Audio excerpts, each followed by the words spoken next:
Preparation करनी है epidemiological studies की, जिसके अंदर ऑब्जर्वेशनल स्टडीज़ आती हैं और एक्सपेरिमेंटल स्टडीज़ आती हैं। हम सिर्फ फोकस करेंगे ऑब्जर्वेशनल स्टडीज़ के अंदर। तो मेजरली हमारे पास इंडिविजुअल बेस्ड स्टडी होती है, जिसके अंदर हमने अपनी स्टडी कंडक्ट की थी, जो कि क्रॉस सेक्शनल स्टडी थी, जो हमने एक क्वेश्चनेयर बनाया था और ख़ास तरह के इंडिविजुअल को टारगेट किया था, जिस तरह यूनिवर्सिटी स्टूडेंट्स को हम लोगों ने टारगेट किया था।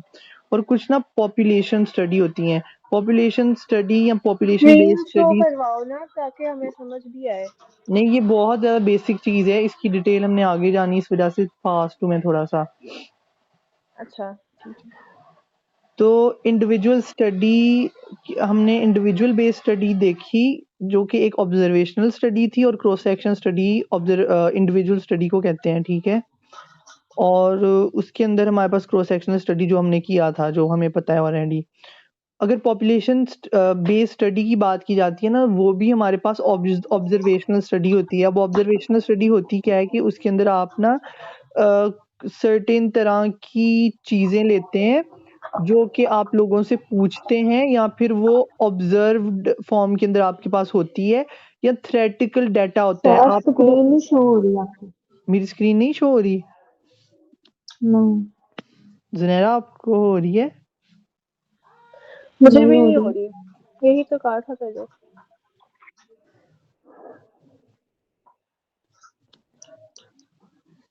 हाँ, इधर से चलेगी स्क्रीन, एक सेकंड।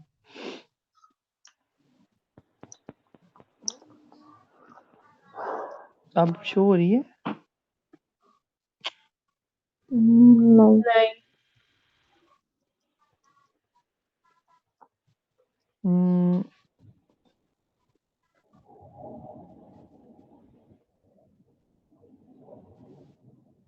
देखो अब शो हो रही है। हाँ, अब शो हो रही है। तो मैं आपको बता रहा था कि ऑब्जर्वेशनल स्टडीज और एक्सपेरिमेंटल स्टडीज में बुनियादी फ़र्क क्या आता है। ऑब्जर्वेशनल स्टडीज हमारे पास वो होती हैं कि कोई थ्योरेटिकल डाटा, कोई इंफॉर्मेशन बेस, या फॉर्म फिल करके जो हम चीज़ें लेते हैं, या लिखी हुई चीज़ें जो तहरीरी शक्ल के अंदर होती हैं, वो ऑब्जर्वेशनल स्टडी होती है।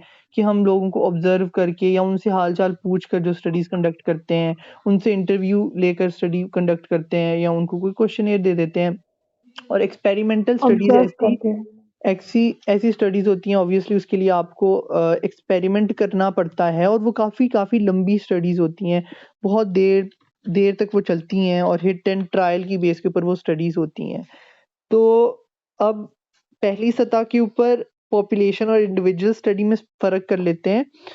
पॉपुलेशन स्टडी का मतलब है कि हम एक शहर के या एक इलाके के लोगों को जब टारगेट करे होंगे, वो हमारे पास पॉपुलेशन स्टडी होगी, और उसके अंदर हमारे पास डिस्क्रिप्टिव स्टडी आ जाती है और एनालिटिकल स्टडी आ जाती है। डिस्क्रिप्टिव स्टडी के अंदर बेसिक चीज़ें आ जाती हैं, जिस तरह से हमारे पास नाम आ गया लोगों का, लोगों की एज आ गई, इस तरह के मुख्तलिफ फैक्टर्स आ गए। और एनालिटिकल स्टडी के अंदर हमारे पास ना इकोलॉजिकल स्टडी आ जाती है। जो हमारे पास इकोलॉजिकल स्टडी होती है ना, उसके अंदर हम कोई मफरूज़ा कायम करते हैं। मफरूज़े से मतलब है मेरा हाइपोथेसिस। वो हाइपोथेसिस कोई भी लिखते हैं, कोई भी डिज़ीज़ या कोई चीज़ वहाँ पे प्रिवेल जब कर रही होती है ना, तो हमने जब कोई चीज़ पता चलानी होती है, कोई एनालिसिस करनी होती है किसी पॉपुलेशन की, वो एनालिटिकल स्टडी होती है, ठीक है? तो और ये जो वो एनालिटिकल स्टडी होती है, और इसको इकोलॉजिकल स्टडी भी कहते हैं। अब जो इकोलॉजिकल स्टडी है ना,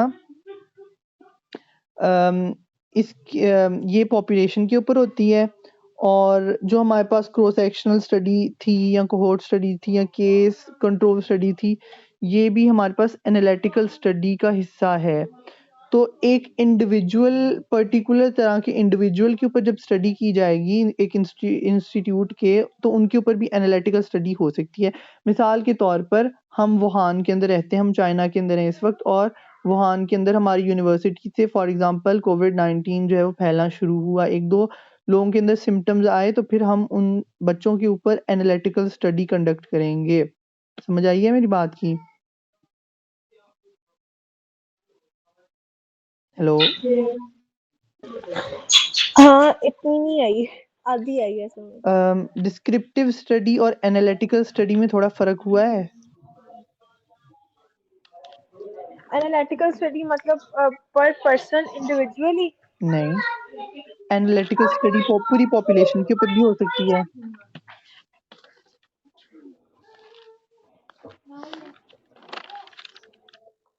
देखो डिस्क्रिप्टिव स्टडी ये है कि हमने लोगों से बातचीत की, लोगों से बेसिक इंफॉर्मेशन कलेक्ट की, ठीक है, कुछ चीज़ों की बेस के ऊपर उनका हाल चाल पता करके ये वो करके ना, वैसी बेसिक स्टडी थी। लेकिन एनालिटिकल स्टडी हम तब कर रहे होते हैं जब कोई चीज़ या कोई डिजीज़ स्प्रेड होती है और उस डिजीज़ की हमने एनालिसिस करनी होती है, उसके कॉज फैक्टर्स, उन चीज़ों के अंदर रिलेशंस देखने होते हैं। कोई डिजीज़ या फिर कोई इमोशनल डिस्ट्रेस अगर किसी जगह प्रिवेल कर रहा है, उसका इंसिडेंस लेवल ज़्यादा है, तो चीज़ों की एनालिसिस के लिए हम मुख्तलिफ एक हाइपोथेसिस बनाते हैं और उस हाइपोथेसिस की बेस के ऊपर फिर हम आगे अपनी रिसर्च कंडक्ट करते हैं। बस ये फ़र्क कर लो कि डिस्क्रिप्टिव के अंदर हाइपोथेसिस वगैरह ड्रॉ नहीं किया जाता और वो बिल्कुल बेसिक लेवल की स्टडी होती है, और एनालिटिकल स्टडी के अंदर हमने हाइपोथेसिस ड्रॉ करना होता है। समझ आ गई है? आगे।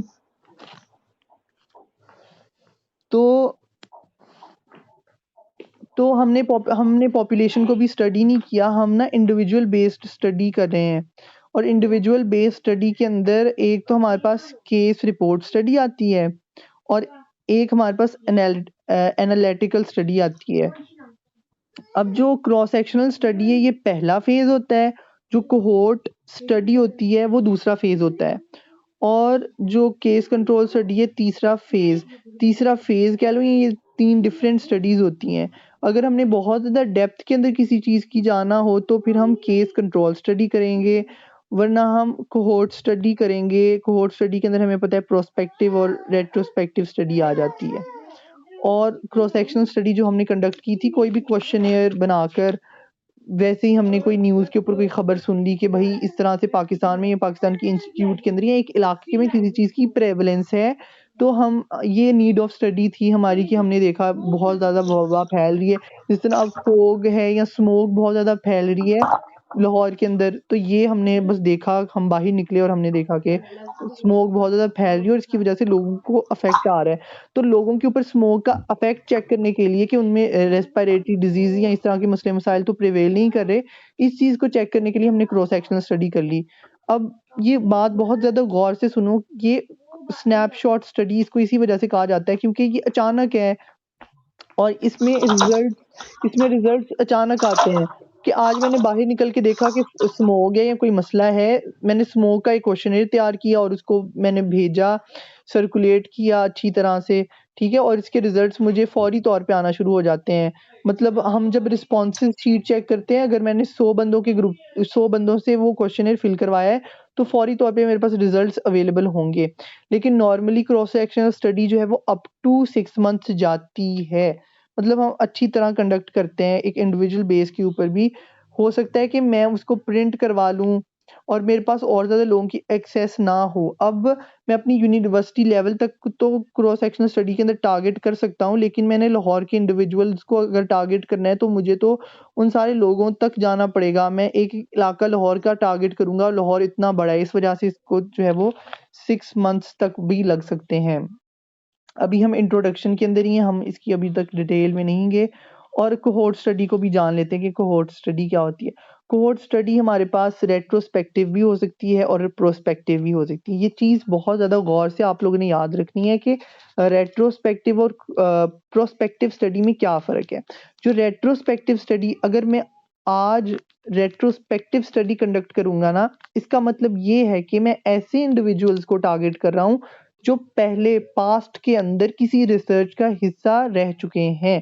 मिसाल के तौर पे अगर मैं आज डायबिटीज़ के ऊपर रिसर्च कंडक्ट करूँगा तो ऑब्वियसली बहुत सारा लिटरेचर गूगल के ऊपर मौजूद है डायबिटिक लोगों का, तो डायबिटीज़ के लोगों को टारगेट करूँगा। लेकिन आज अगर यहाँ पर कोई नया वायरस आ जाता है या कोविड-19 का कोई नया वेरिएंट आ जाता है ना, तो मैं कोई पर्टिकुलर नए तरह के लोगों को टारगेट करूँगा, और वो ऐसे नए तरह के लोग हैं जो कि पहले लिटरेचर का हिस्सा नहीं है, पास्ट के अंदर उनकी कोई एग्जांपल नहीं मिलती, ठीक है।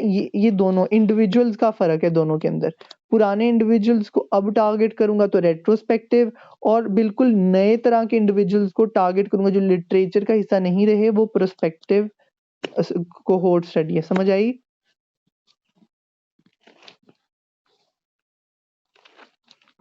आ गई है समझ। जुनैरा जी समझ आ गई? हाँ आ गई है समझ। हाँ मुझे भी आ गई है। ठीक है। अच्छा, और जो हमारे पास केस कंट्रोल स्टडी है, मेरे नोट्स नहीं खुले। किसी को पता है केस कंट्रोल स्टडी क्या होती है?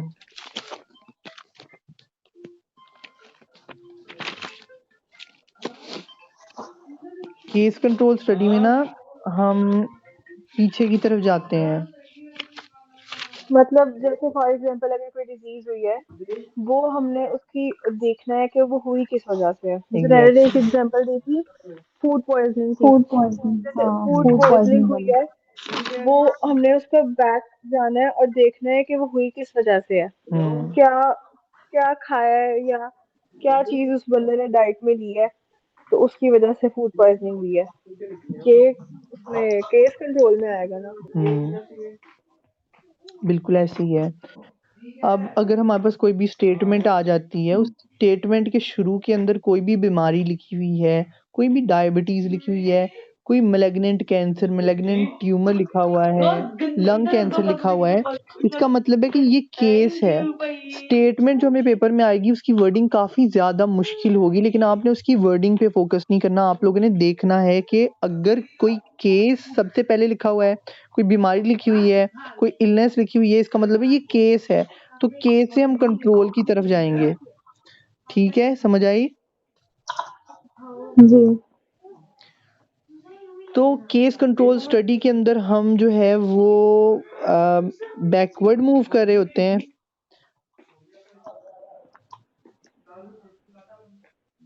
ऐसे ही है ना? हाँ ऐसे ही है। और कोहोर्ट स्टडी अगर कोहॉर्ट में ये होता है कि मतलब नेक्स्ट उसका जो है आउटकम क्या निकलेगा, अगर मीन्स के ये है कि मतलब अगर आप जो है वो स्मोकिंग करते रहे हो हम्म कंटिन्यूअसली, ठीक है, आप कर रहे हो तो उसका हम्म जो है वो आगे लाइफ टाइम में जाकर क्या आउटकम्स निकलेगा, ये आता है कोहॉर्ट में। हम्म।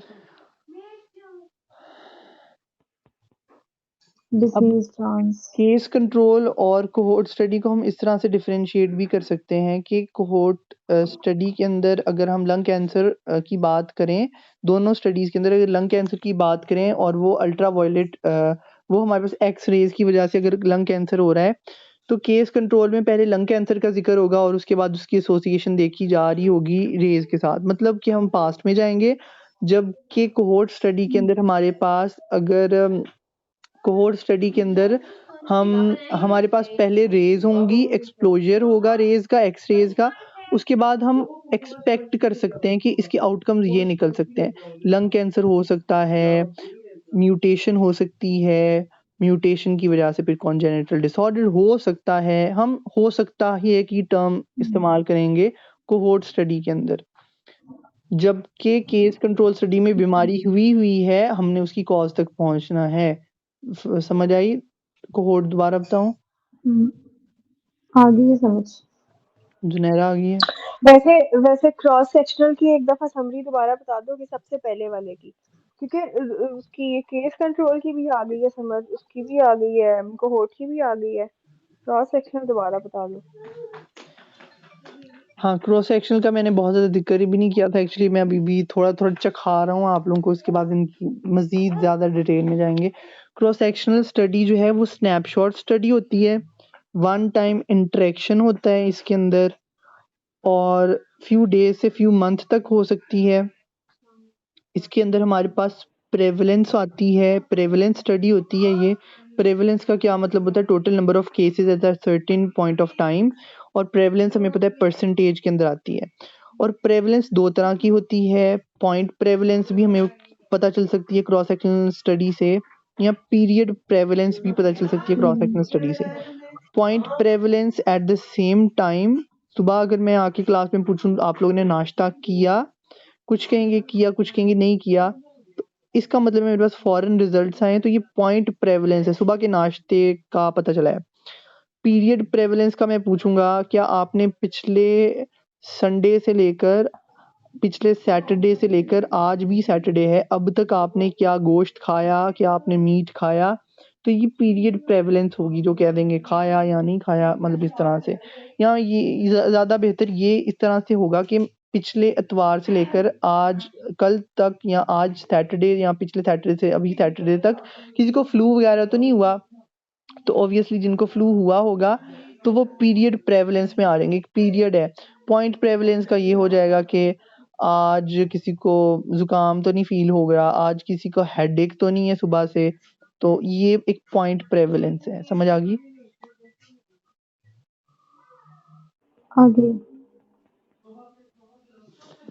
अच्छा, अब हम जरा अपनी पीपीटी पे वापस आते हैं। तो हमारे पास स्टडी टाइप्स होती हैं, इंटरवेंशन की बेस के ऊपर स्टडी होती है, डिज़ाइन की बेस के ऊपर स्टडी होती है, और टाइम की बेस के ऊपर स्टडी होती है। इंटरवेंशन, डिज़ाइन और टाइम की बेस के ऊपर study type on the basis of intervention. अब अगर इंटरवेंशन की बेस के ऊपर स्टडी की जाए तो फिर ऑब्जर्वेशनल स्टडी आ जाती है हमारे पास, और एक्सपेरिमेंटल स्टडी आ जाती है। जबकि ऑब्जर्वेशनल स्टडी के अंदर हमारे पास कोई भी किसी भी तरह की हम इंटरवेंशन नहीं कर सकते। अगर हम इंटरवेंशन नहीं कर सकते तो क्या कर सकते हैं? कोई बताएगा मुझे?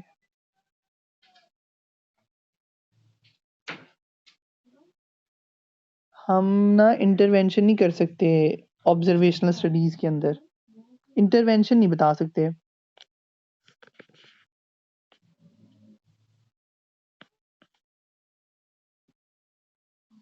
हम सिर्फ इंटरवेंशन क्यों नहीं बता सकते? क्योंकि ये स्टडीज कमजोर होती हैं, हमें पक्का ठक्का नहीं पता होता कि इसके साथ 100% या कोई 80% भी सिग्निफिकेंस रिजल्ट है या नहीं। ऑब्जर्वेशनल स्टडीज हमें नहीं बता सकती इस तरह से। तो इस वजह से हम इंटरवेंशन नहीं बता सकते कि आप ये चेंज कर लें, ये चेंज कर लें।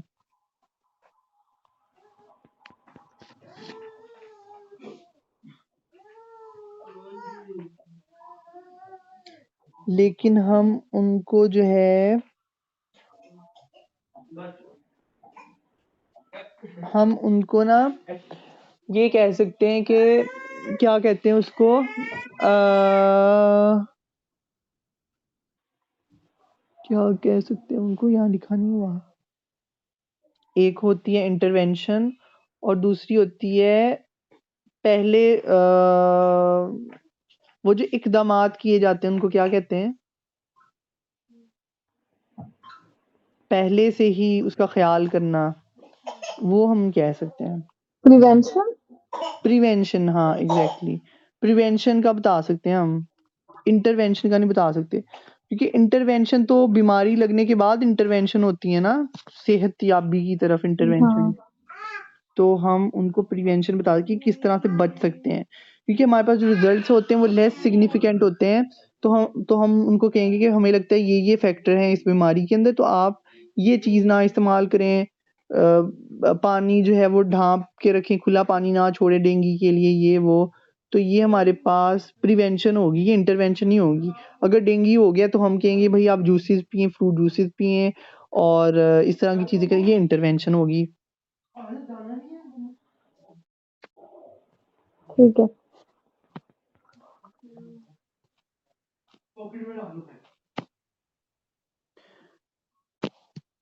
अच्छा ये बड़ा हो जा भाई।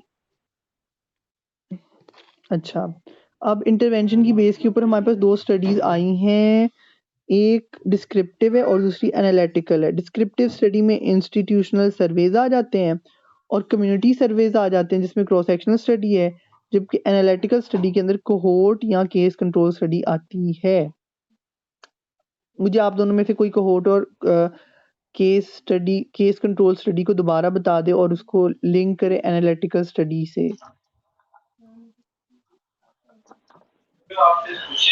ओके, केस कंट्रोल स्टडी ये है कि हमने उसकी बैक साइड जाना होगा डिजीज के, कि अगर वो डिजीज हुई है तो वो किस वजह से हुई है, या क्या उसमें डाइट का इश्यूज थे जिस वजह से वो डिजीज हुई है। ठीक है, कोहोर्ट में हमने उसके आउटकम्स देखने होंगे कि क्या मतलब उस अगर पहले हम लोग फूड पॉइजनिंग को ही लें, अगर इसको ट्रीट ना किया जाए तो क्या हो सकता है।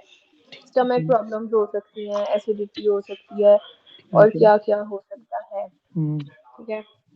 अब इसको एनालिटिकल की ये फर्दर 2 टाइप्स थी, और बाकी आप करो इतना चाह दिया। डिस्क्रिप्टिव और क्रॉस सेक्शनल स्टडी का पता चल गया कि cross sectional study descriptive study क्यों है? हाँ, क्योंकि देखो अब कम्युनिटी क्योंकि वो कम्युनिटी सर्वे है ना, फॉर एग्जाम्पल जैसे बेसिक अब हमारा कम्युनिटी सर्वे था हाँ जो अभी हम्म। हमारा डिले हुआ है, ठीक है, वो हमने कम्युनिटी सर्वे करने जाना था, हमने बहुत से लोगों से मिलना था, हमने उनकी डाइट वगैरह पूछनी थी, सारा हम्म। करना था, ट्रायल कम्युनिटी ट्रायल करना था। वो क्रॉस सेक्शनल इसलिए क्योंकि वो स्नैपशॉट स्टडी थी, उसमें एक दफा मीटअप हमारा होना था, उसके बाद तो हम्म। नहीं दोबारा हमारा होना था, या हमने उनका कोई फर्दर कोई मंथली चेकअप तो नहीं करना था ना, हमने एक हम्म। दफा उनसे मिला, हमने उनसे पूछा कि क्या उनको मसाइल है, उसके बाद तो नहीं हमने दोबारा उनसे मिलना था। बस ठीक है। खत्म।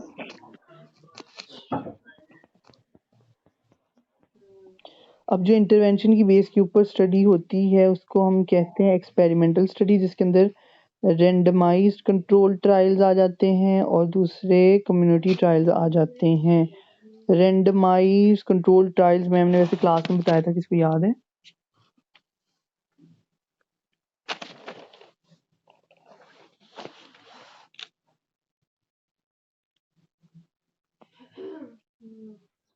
नहीं रेंडमाइज्ड कंट्रोल ट्रायल्स में सिंगल ब्लाइंड और डबल ब्लाइंड हुआ करता था।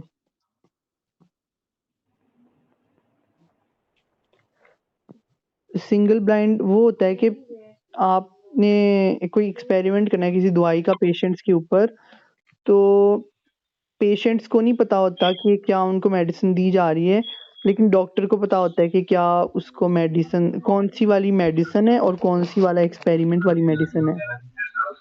ज्यादा पार्शली के नोट्स नहीं है इस तरह के एक दो रिव्यू होते हैं वहां से। समझ आइए सिंगल ब्लाइंड की? मुझे नहीं आई।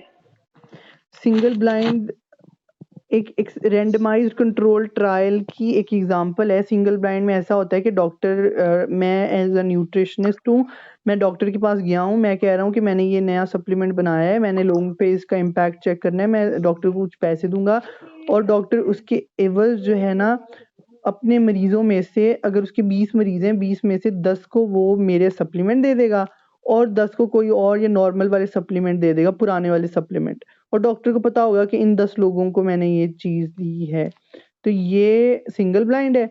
और अगर डॉक्टर को नहीं पता होगा कि मैंने किनको दी है मेरे वाले सप्लीमेंट्स और किनको नॉर्मल वाले दिए या पुराने वाले दिए, उसको नहीं पता होगा, तो ये डबल ब्लाइंड हो जाएगा। इसको डबल ब्लाइंड कहते हैं।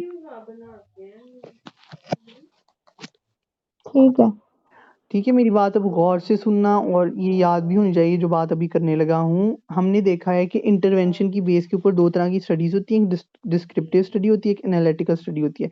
डिस्क्रिप्टिव स्टडी के अंदर हमारे पास इंस्टीट्यूशनल सर्वेज और क्रॉस सेक्शनल स्टडी आ जाती है और एनालिटिकल में कोहोर्ट और केस कंट्रोल स्टडी आ जाती है। अब हम डिज़ाइन की बेस पे स्टडी की अगर बात इसके अलावा इंटरवेंशन की बेस के ऊपर हमारे पास ना रैंडमाइज कंट्रोल ट्रायल्स भी आते हैं और कम्युनिटी ट्रायल्स भी आते हैं इंटरवेंशन की बेस के ऊपर। सही हो गया। अब हम देख रहे हैं आगे डिज़ाइन की बेस के ऊपर किस तरह से 2 मुख्तलिफ स्टडीज़ हो सकती हैं। डिज़ाइन का मतलब है कि आपकी स्टडी जो है आपका स्टडी डिज़ाइन वो हो सकता है कि वो क्वालिटेटिव स्टडी हो। अगर वो क्वालिटेटिव स्टडी है तो वो टाइम, प्लेस और पर्सन की बेस के ऊपर होगी, और अगर वो हमारे पास क्वांटिटेटिव स्टडी भी हमारे पास हो सकती है। क्वांटिटेटिव स्टडी की यहाँ पर डिटेल्स नहीं है, तो मुझे भी ऐसे इसकी डिटेल नहीं पता, लेकिन हम क्वालिटेटिव स्टडी की डिटेल्स देख लेते हैं। पहले इंटरवेंशन की बेस के ऊपर डिस्क्रिप्टिव स्टडी, एनालिटिकल स्टडी देखी और फिर डिज़ाइन की बेस के ऊपर क्वालिटेटिव और क्वांटिटेटिव देखी। तो अब क्वालिटेटिव स्टडी के अंदर टाइम, प्लेस और पर्सन का जिक्र होता है। तो अब हम क्वालिटेटिव स्टडी देख लेते हैं, इसके अंदर फर्दर मोर और किस तरह से टाइम, प्लेस और पर्सन का किस तरह से जिक्र होता है। इसके अंदर हम लोगों की कल्चर देखते हैं, लोगों की लैंग्वेज देखते हैं, लोगों की नॉर्म्स देखते हैं, किस तरह के लोग बिहेव करते हैं और लोग डाइवोर्स तो नहीं हैं और कोई उनको इलनेस तो नहीं है और इनके अंदर हम इनकाउंटर्स चेक करते हैं, 2 पीपल मीटिंग एंड इंटरैक्टिंग कि 2 लोग किस तरह से इसके अंदर 2 लोग की मुलाकात की वजह से भी स्टडी कंडक्ट हो सकती है इंटरव्यू की बेस के ऊपर।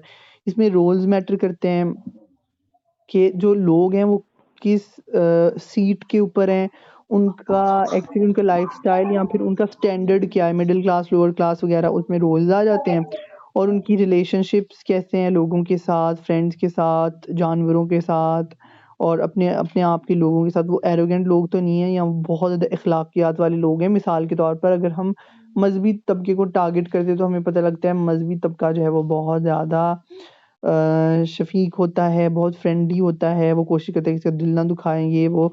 और कुछ एरोगेंट लोग होते हैं जो कि मोस्ट प्रोबेबली अपर क्लास होती है कि वो निचले तबके को अपने से हकीर जानते हैं, इन्फीरियर जानते हैं, जबकि रिलीजियस लोग ऐसे बिल्कुल नहीं होते। तो ये चीज़ें क्वालिटेटिव स्टडी में डिपेंड करती है और इन चीज़ों की वजह से काफ़ी सारे फैक्टर हमारे डिस्टर्ब हो सकते हैं।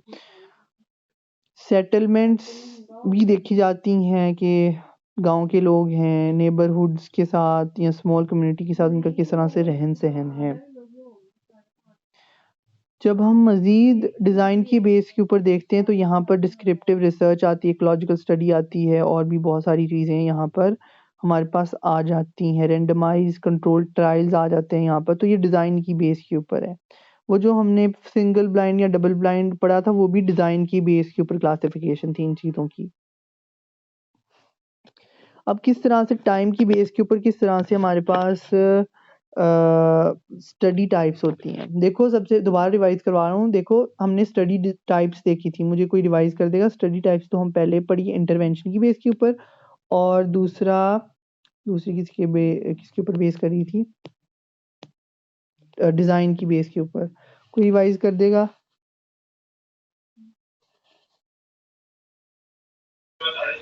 मेरा तुम करो रिवाइज, 2 दफा मैंने कराया है। 1 मिनट। क्या रिवाइज़ करवाऊँ? हम स्टडी टाइप्स की बात करें ना, पहले इंटरवेंशन की बेस के ऊपर हमारे पास 2 स्टडीज़ आई थी और उसके बाद डिज़ाइन की बेस के ऊपर कुछ स्टडीज़ आई हैं, तो ये रिवाइज़ करना है जो पढ़ा है हमने अभी। ओके। अच्छा, on the basis of intervention हमारे पास 2 टाइप्स थी, ठीक है? पहली जो थी वो रैंडमाइज़्ड कंट्रोल ट्रेड्स थी, उसमें जो है वो सिंगल ब्लाइंड आता है नहीं, और डबल ब्लाइंड। सॉरी। क्या? इंटरवेंशन की बेस के ऊपर हमारे पास 2 मेजर टाइप्स थी, डिस्क्रिप्टिव स्टडी और एनालिटिकल स्टडी। ऐसे ही ना रीबा? हाँ, ऐसे ही। हाँ, हाँ, हाँ। अब बताओ डिस्क्रिप्टिव स्टडी में कौन-सी 2 चीज़ें थी और एनालिटिकल स्टडी में कौन-सी 2 चीज़ें थी? डिस्क्रिप्टिव स्टडी में ना मतलब हम देखते हैं बेसिक इन्फॉर्मेशन, उसमें इंस्टीट्यूशनल आ जाते हैं और क्रॉस सेक्शनल स्टडी आ जाती है, ठीक है, ठीक है? और एनालिटिक में हमारे पास कोहॉर्ट स्टडी आती है और केस कंट्रोल वाली आती है बस सही स्टडी। है। अब इंटरवेंशन की बेस के ऊपर स्टडीज़ जब देखी हमने उसमें क्या-क्या चीज़ें आ रही थी? उसमें था इंटरवेंशन की बेस पर रैंडमाइज्ड कंट्रोल ट्रेड्स था हुँ, और कम्युनिटी ट्रेड्स थी, ठीक है? तो हुँ, रैंडमाइज में ये था कि सिंगल ब्लाइंड इसका मतलब कि इसकी एग्जांपल ये है कि अगर एक डॉक्टर जो है वो अ, मतलब उसके पास 20 पेशेंट्स है, ठीक है? वो एक हुँ, स्पेशल मेडिसिन जो है उसका करना चाह रहा है एक्सपेरिमेंट कि इसमें क्या लोगों पर इम्पैक्ट आता है। तो वो 10 बंदों को जो है 10 पेशेंट्स जो हैं उनको वो वाली मेडिसिन देगा और बाकी को नॉर्मल देगा। अगर डॉक्टर को पता होगा कि मैंने इन 10 पेशेंट्स को दी है, तो हुँ, ये रैंडमाइज्ड कंट्रोल ट्रेड्स है, ठीक है? हुँ, और सिंगल ब्लाइंड है इसमें और हुँ, अगर उसको नहीं पता कि उसने 20 में से किन-किन को दी है, तो ये जो है वो डबल ब्लाइंड में आ जाता है। फिर ठीक है। उसके बाद हमने देखा on the basis of design उसमें हमारे पास 2 टाइप की थी, क्वालिटेटिव स्टडी जिसमें टाइम, प्लेस और पर्सन और जो दूसरी थी वो क्वांटिटेटिव थी। अब जो क्वालिटेटिव थी उसमें जो है वो प्रैक्टिसेस क्या है? अच्छा, इसमें जो है हम लोगों का कल्चर देखते हैं, लैंग्वेज देखते हैं कि किस तरह का उनका कल्चर है, कैसी उनकी लैंग्वेज है, किस तरह का उनका बिहेवियर है। क्या है उनका सोशल स्टेटस और किस तरह का बिहेवियर है उनका लोगों के साथ और पेरेंट चाइल्ड का और फ्रेंड्स का आपस में वर्क ग्रुप्स और टीम्स वगैरह ये सब कुछ जो है वो हम इसमें देखते हैं ठीक है ना। अब on the basis of time retrospective prospective का आप लोगों को पता है, क्रॉस सेक्शनल स्टडी भी on the basis of time आती है क्योंकि एक सर्टेन पॉइंट ऑफ टाइम पे स्टडी कंडक्ट हो रही होती है।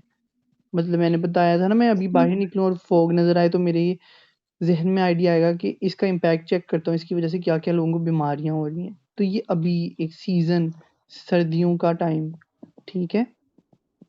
Cross sectional study. चलें आगे? ठीक है। हाँ।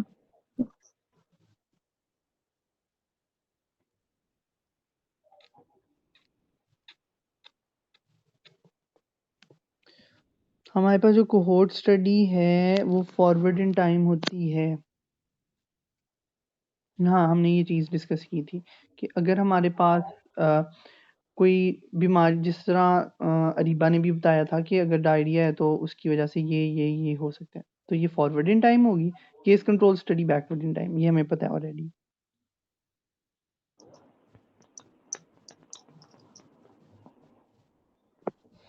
कोहोर्ट स्टडी है ये, इसमें एडवांटेजेस और डिसएडवांटेजेस ये और लिमिटेड है। ये और कितनी स्लाइड्स रह गई हैं? 4 स्लाइड्स रह गई हैं।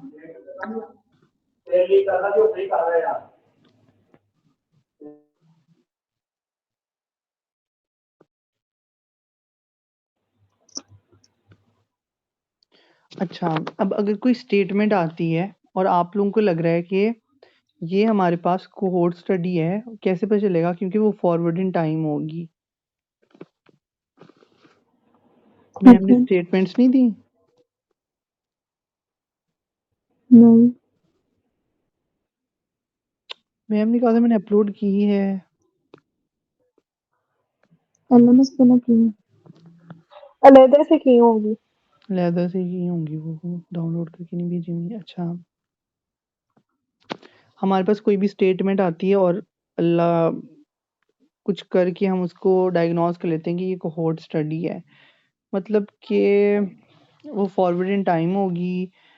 कोई भी चीज़ लिखी होगी और लिखा होगा कि इसका रिलेशनशिप इसकी वजह से, मिसाल के तौर पे स्टूडेंट टीचर बिहेवियर, जो मेरा टॉपिक था student teacher behaviour towards suicidal ideation. तो जब टीचर या स्टूडेंट का टॉक्सिक रिलेशन होगा तो फिर ही सुसाइडल आइडिएशन आएगी, तो ये फॉरवर्ड इन टाइम है, ठीक है? तो हमने इसको गैस कर लिया है, तो उसके बाद हमने अगर गैस किया है तो फिर हमने इसको जस्टिफाई करना है कि हमने किस बेस के ऊपर इसको गैस किया है। जो भी वहाँ पर 2 चीज़ें लिखी होंगी, 2 भी जो भी वेरिएबल्स लिखे होंगे हम बताएँगे उनके हवाले से कि ये फॉरवर्ड इन टाइम थी, इसकी वजह से हमने, क्योंकि ये कोहोर्ट स्टडी है, cohort study forward in time होती है, तो यही सिंपली इसकी जस्टिफिकेशन होगी, ठीक है? ये 2, एक आइडेंटिफिकेशन होगी, जस्टिफिकेशन होगी। अब इस स्टडी की फिर हमने आगे इम्पोर्टेंस भी बतानी है, अगर वो कोहोर्ट स्टडी है तो। तो उसके अंदर आपने बता देना है कि हमने आइडेंटिफ़ाई किया है लोगों को, पॉपुलेशन को जिस पे हमने स्टडी कंडक्ट करनी थी, और उनका एक्सपोज़र स्टेटस और उनका रिस्क फैक्टर्स हमने देखे हैं, ठीक है? उसके बाद जो बहुत ज़्यादा इम्पोर्टेंट चीज़ें हैं जिसने आपको मार्क्स देना है, वो इसके मेरिट्स और डीमेरिट्स हैं, यानी एडवांटेजेस और डिसएडवांटेजेस, वो जल्दी से डिस्कस कर लेते हैं। तो कोहोर्ट स्टडी के फ़ायदे ये होते हैं कि एस्टैब्लिश कैज़ुअलिटी, उसके बाद can determine incidence rate and risks, can be efficient for studying rare exposure bomb radiation and अच्छा जी, toxic chemical method for from industry such as. अच्छा, अच्छा ये सब में सेम आएंगे इसके एडवांटेजेस और डिसएडवांटेजेस। कोहोर्ट स्टडीज़ में सब में सेम आएँगे, कोहोर्ट स्टडी हाँ अगर होगी तो। ठीक ठीक है ठीक है। ठीक है, इससे हम डिटरमाइन कर सकते हैं रेट, इंसिडेंट्स रेट, मतलब कि जो नए केसेस आ रहे हैं उनका पता चल जाएगा, और जो एट रिस्क लोग हैं उनका पता चल जाएगा। और अगर कोई बंदा इंडस्ट्री के अंदर काम कर रहा है, उसको केमिकल पे एक्सपोज़र हो गया है, तो हम उसके कॉन्सिक्वेंसेस भी बता सकते हैं, फॉरवर्ड इन टाइम के क्या हो सकते हैं। ये फ़ायदे 3 हैं इसके।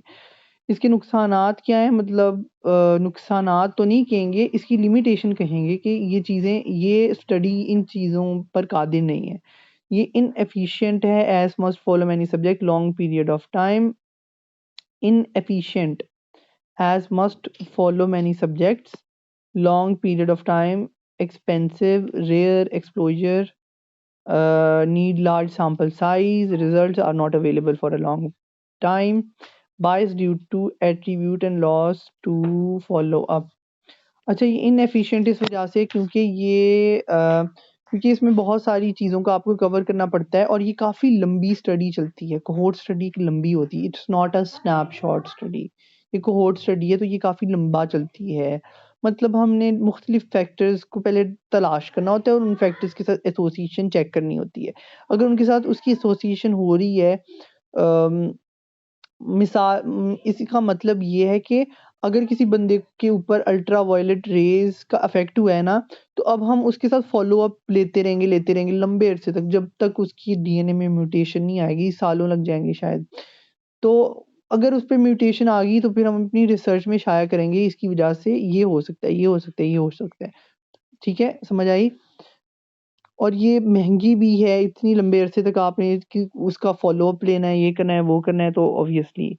और एक्सप्लोजर जो है वो रेयर होता है क्योंकि इसका मतलब क्या है कि इंडस्ट्रीज के अंदर लोगों के पास प्रॉपर उनकी सेफ्टी इक्विपमेंट्स होते हैं, जिसकी वजह से एक्सप्लोजर रेयर होता है। और ये हम एक्सपेक्ट नहीं कर सकते इन द फ्यूचर उनकी बेस के ऊपर। और बहुत लंबा अरसा चाहिए, लार्ज सैंपल साइज चाहिए, आपको अच्छे खासे लोग चाहिए। अब लार्ज सैंपल साइज क्यों चाहिए? क्योंकि अगर एक इंडस्ट्री के अंदर हो सकता है कि 100 में से 2 लोग अफेक्ट हों किसी केमिकल की वजह से, दूसरी इंडस्ट्री में 100 में से 2 चाहिए। तो इस तरह हमें बहुत बड़ा एक सैंपल साइज चाहिए, एक ऐसा सैंपल साइज जिनमें मेजर लोग अफेक्टेड हों इंडस्ट्रीज के अंदर, ठीक है, इसकी वजह से। और हमें फिर लंबा अरसा चाहिए उनको फॉलो अप के लिए। और बायसनेस भी इसमें हो सकती है due to attrition and loss to follow up. मतलब अब बहुत सारे लोग हैं वो अपना नंबर वगैरह चेंज कर लें या इस तरह की मसले मसाइल आ सकते हैं जिसकी वजह से हम उनसे फॉलो अप नहीं ले सकेंगे, या वो उकता जाएंगे हमसे कि हम बार बार अब इनको बताएं हमें कोई मसला हुआ है या नहीं, जान छोड़ो। तो ये सारी इसके डिसएडवांटेज हैं क्योंकि लॉन्ग टर्म है, बेसिक पॉइंट लॉन्ग टर्म ही है। लॉन्ग टर्म की वजह से फॉलो अप भी जाता रहेगा और सारा चीज़ें, सैंपल साइज भी बड़ा चाहिए इसके अंदर। समझ आ गई? यस।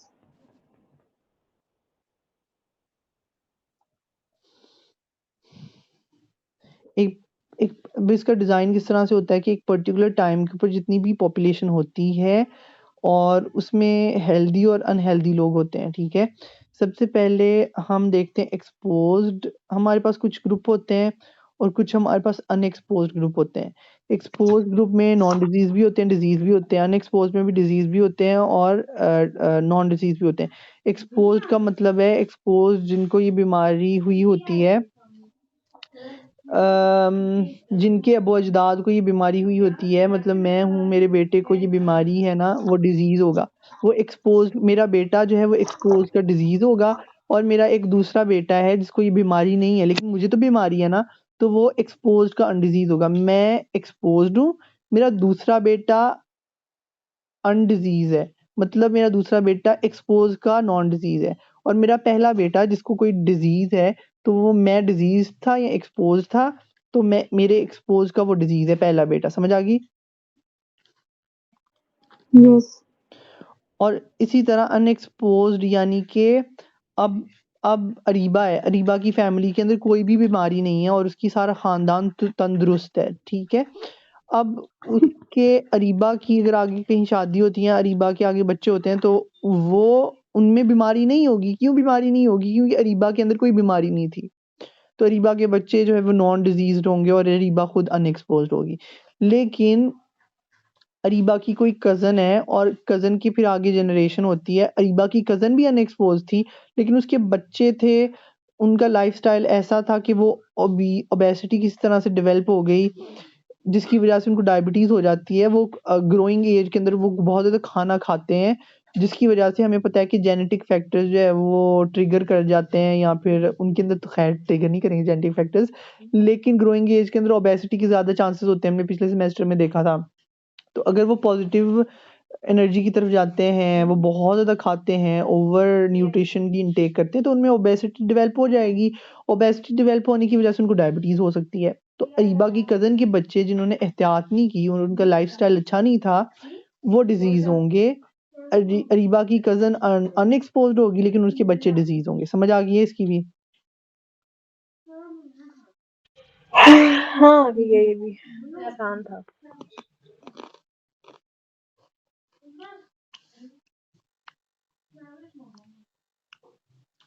हम केस कंट्रोल स्टडी की बात कर चुके हैं। वो जो हमने केस कंट्रोल स्टडी की बातें की थी ना, कोई बीमारी, कोई स्टेटमेंट लिखी हुई आई है, तो आपने सबसे पहले उसको आइडेंटिफाई कर दिया, फिर उसकी जस्टिफिकेशन भी दे दी। जस्टिफिकेशन में बेशक वो जो बातें हमने केस कंट्रोल की डिस्कस की थी, वो बातें आपने लिख देनी है।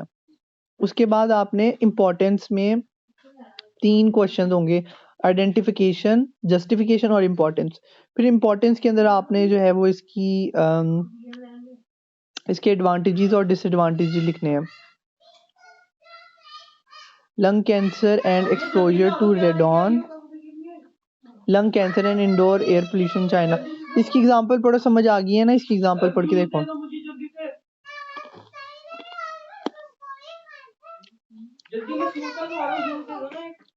आ गई है समझ? सैफ एक बार ये एक्सप्लेन कर दो, और जो बताया है ना अभी तुमने कि मतलब किस किस तरह पैटर्न है इसका लिखने वाला, वो भी बताओ दोबारा।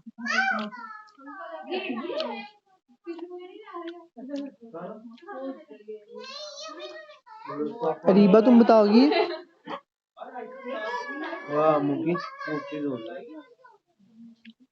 एक्सपोज और अनएक्सपोज बताना है कि ये वाला केस कंट्रोल हमने जो डिस्कस किया है, ये बैक इन टाइम कैसे है, और एग्जांपल को भी थोड़ा सा डिस्कस कर दो।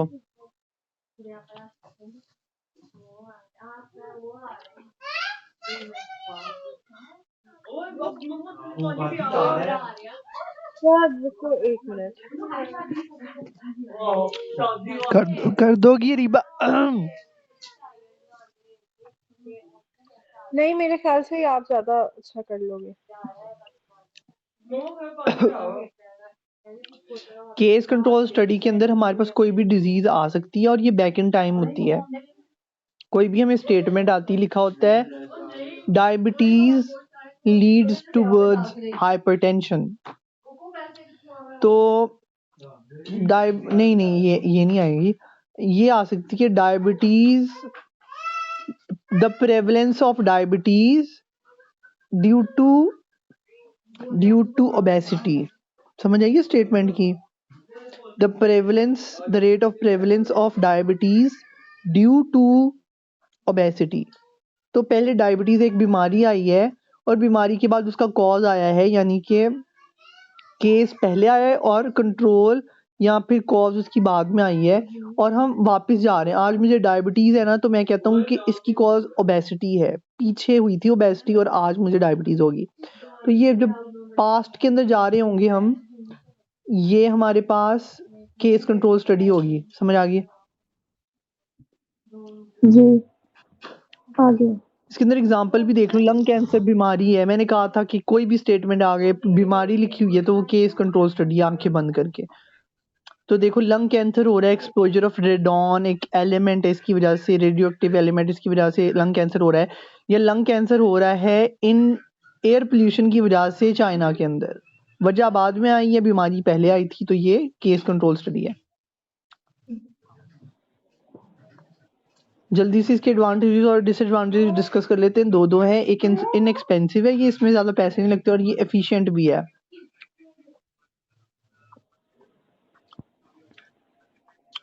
और विद लॉन्ग और इनका काफी फायदा होता है इस तरह की स्टडीज का। लॉन्ग लेटेंसीज, इसका मुझे मतलब नहीं पता क्या है लॉन्ग लेटेंसीज का मतलब क्या है, यानी कि इसका फायदा होता है अगली जनरेशन को, ये कह सकते हैं हम, कि जब हम उसकी कॉज की तरफ पहुंच जाते हैं तो फिर हमारी आने वाली जनरेशन ओबेसिटी से प्रिवेंट करेगी ताकि उनको डायबिटीज ना हो।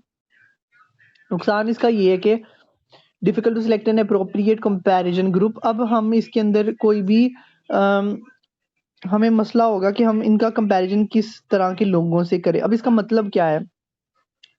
मतलब कि मुझे ओबेसिटी थी पास्ट के अंदर, तो आज मुझे डायबिटीज है। तो अब ऐसे लोग भी तो चाहिए जिनको जिनको डायबिटीज हो लेकिन उनको ओबेसिटी ना हो। समझ आई? जिनको पास्ट के अंदर ओबेसिटी ना हो लेकिन वो तो डायबिटीज हो, ताकि वो जेनेटिक एक डिसीज में आएगा। ताकि उनके साथ हम कंपैरिजन कर सकें। क्या कह रही हो? ठीक है, मैंने कहा वो तो जेनेटिक डिसीज में आ जाएगा ना, मतलब कंपैरिजन हम कर सकेंगे कि एक जेनेटिक की वजह से हो रही है और एक जो है वो ओबेसिटी की वजह से हो रही है। हम पर्टिकुलरली टाइप 2 की बात कर रहे हैं जो कि ओबेसिटी की वजह से हो रही थी। तो ठीक टाइप है, 2 वाले ऐसे पेशेंट देखते हैं जिनको ओबेसिटी की वजह से ना हुई हो, या फिर इसका सिंपल मतलब ये है कि हमने हेल्दी लोगों को देखना है जिनको ओबेसिटी हो। हमने हेल्दी लोगों को देखना है जिनको ओबेसिटी हो, और फिर हमने उनको मॉनिटर करना है कि क्या फ्यूचर के अंदर इनको डायबिटीज डेवलप हो रही है या नहीं हो रही। तो इस तरह के लोग जिनको ओबेसिटी है ये थोड़े होते हैं, तो इनको टारगेट करना मुश्किल होता है। एक बड़ा सैंपल साइज ओबेसिटी वाले लोगों का मुश्किल से मिलेगा आपको, तो ये इसमें लिमिटेशन है। और बायसनेस हो सकती है, आपको समझ नहीं आई किसी चीज़ की मेजरिंग एक्सपोजर। आपको टाइम पीरियड नहीं पता कब से ओबेसिटी है, कुछ को जल्दी डेवलप हो जाए। आप अपनी रिसर्च खत्म कर दो, कुछ को ओबेसिटी थी वो ओबेसिटी रही, लेकिन आपकी रिसर्च के बाद वो उनको डायबिटीज डेवलप होगी तो वो आपकी रिसर्च का हिस्सा ही नहीं बन सकेगी उनकी। वो ये बायसनेस या इस तरह करके कुछ कह लो।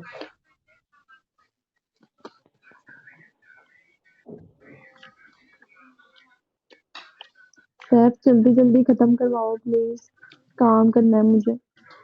केस कंट्रोल स्टडी के अंदर भी लोग ऐसे थे जिनको डिजीज थी और ऐसे लोग थे जिनको डिजीज नहीं थी, और अनएक्सपोज और एक्सपोज की बेस के ऊपर। केस कंट्रोल स्टडी में क्या होता है? The study designs with diseased cases and non diseased cohort में एक्सपोजर होता है अनहेल्दी लोगों का, और अनएक्सपोज्ड एक्सपोज्ड अनहेल्दी जो होते हैं, और नॉन एक्सपोज। कुछ लोगों को बीमारी होती है और कुछ लोगों को बीमारी नहीं होती, वो केस कंट्रोल में आते हैं। और कुछ लोग जो हैं वो कुछ को बीमारी एक्सपोज होते हैं जिनको अनहेल्दी कहा जाता है, उनका फिर मुआवजा करवाया जाता है हेल्दी लोग। मतलब ऑलमोस्ट सेम है, सिर्फ टर्म्स डिफरेंट हैं, एक में डिजीज है और एक में एक्सपोज्ड है बस। ठीक है, cross sectional study snapshot study होती है और वन टाइम इंटरेक्शन के अंदर ये हुआ करती है। और इसकी लिमिटेशन क्या है हमारे पास कि ये कैजुअल रिलेशनशिप नहीं बता सकता, only correlation. Can not tell about the casual relation. क्यों नहीं बता सकते? क्योंकि वन टाइम इंटरेक्शन में आपको इतनी मालूमात होती है कि आज अगर नाश्ता नहीं किया तो ये हमारे पास क्रॉस सेक्शनल स्टडी हो जाएगी। और sample size requirement may be very large, especially when looking at a rare outcomes or exposure. Sample size requirements may be very large. तो इसमें सैम्पल साइज हो सकते हैं कि बहुत ज़्यादा हों, तो ऑब्वियसली बहुत ज़्यादा सैम्पल साइज को मैनेज करना मुश्किल होता है। तो ये लिमिटेशंस हैं। आखिरी दफ़ा सुन लो मेरे से, सुना ये रहा हूँ कि पैटर्न किस तरह से आपने क्वेश्चन को अटेम्प्ट करना है। कोई भी आपके पास स्टेटमेंट आएगी, उस स्टेटमेंट को पहले आइडेंटिफाई करना है कि कौन सी वाली स्टडी है। 3 स्टडीज़ हो सकती हैं, क्रॉस सेक्शनल हो सकती है, या कोहोर्ट हो सकती है, या हमारे पास जो है वो केस एंड कंट्रोल स्टडी हो सकती है। केस और फिर कंट्रोल। बताना है आपने, फिर आगे जस्टिफिकेशन देनी है कि भाई इस वजह से ये मुझे लग रहा है ये कोहोर्ट है या केस कंट्रोल है इस वजह से। और फिर उसकी इंपॉर्टेंस बता देनी है कि ये अगर क्रॉस सेक्शनल स्टडी है तो भाई स्नैपशॉट स्टडी होती है, वन टाइम इंटरेक्शन होता है लोगों के साथ, जल्दी से चीज़ों का पता चल जाता है। फिर उसके एडवांटेजेस और लिमिटेशंस बता देनी है। तो अगर ये इस तरह पैटर्न फॉलो करेगा तो पूरे मार्क्स आएंगे इस क्वेश्चन के अंदर। बस कोई सवाल? अच्छा सैफ, हाँ मेरी बात सुनो, वो जो हमारा उसका है बायोकेमिस्ट्री का लिपिड्स वाली जो स्लाइड है, हम्म। अगर वो तुम्हारे लिए पॉसिबल है तो मतलब तुम वॉइस रिकॉर्ड में सेंड कर सकते हो, हम्म, अगर इस तरह नहीं वो करवा। मैंने कल पढ़नी है तो कल पढ़ने के बाद भेज सकता हूँ। चलो ठीक है, वो कल से हाँ, पढ़ लो कल करना तो ऐसे फिर जैसे मुझे इस पढ़ाया है तरह। ना, ऐसे जैसे पढ़ाया, अगर इजी होगा तो कल ऐसे ही करा देना। हाँ ठीक है। ठीक है, और वो बता देना, और ना मैं तुम्हें 2 से 3 पिक्स सेंड करती हूँ उसमें ग्रुप में, वो 1-2 स्लाइड्स की हैं, वो अगर जब तुम्हें टाइम फ्री मिले ना आज, तो वो वॉइस में मुझे बस एक दफा बता देना कि चलो ठीक है। क्या है ये। ठीक है, okay. Okay, thank you, Allah हाफिज़। Thank you so much. Allah हाफिज़। अल्लाह अल्लाह हाफिज़।